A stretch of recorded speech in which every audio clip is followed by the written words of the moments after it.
Makapagbibigay na ng free Wi-Fi connection ang administrasyon ni Pangulong Ferdinand Marcos Jr. sa mga barangay sa buong bansa sa taong 2026. Target makamit ng pamahalang nasyonal ang fiber backbone connectivity para mapalakas ang internet sa buong kapuluan. Bunsod dito, inaanyayahan ng pamahalaan ang mga investor na makilahok sa nasabing internet connectivity project. Ayon kay Department of Information and Communications Technology o DICT, Undersecretary Jeffrey D., dalawa ang target na connectivity ng pamahalaan, ang free Wi-Fi at ang National Fiber Backbone.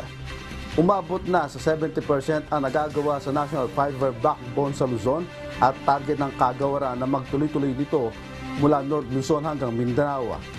Kasama rin sa national program ang paglalagay ng Government Fiber Backbone na siyang pangalawang platform na karagdagan sa inilagay na commercial fiber mula public telecommunication entities na inaasang magkakalat ng 20,000 kilometers na fiber sa buong bansa.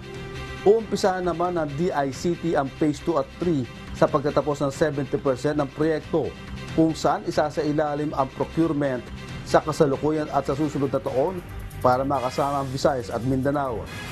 Dagdag na opisyal, mahigit 100,000 sites ang target ng ahensya na malagyan ng free Wi-Fi bago matapos ang taong 2026 o sa kalagitnaan ng taong 2027.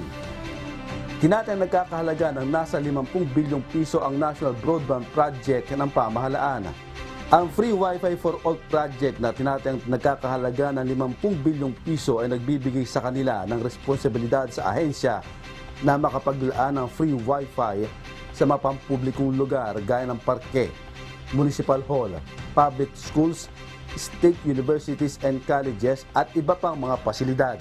Diyos ang aming sandigan, serbisyo publiko ang aming pinahahalagahan. Jerry Galicia, humahataw.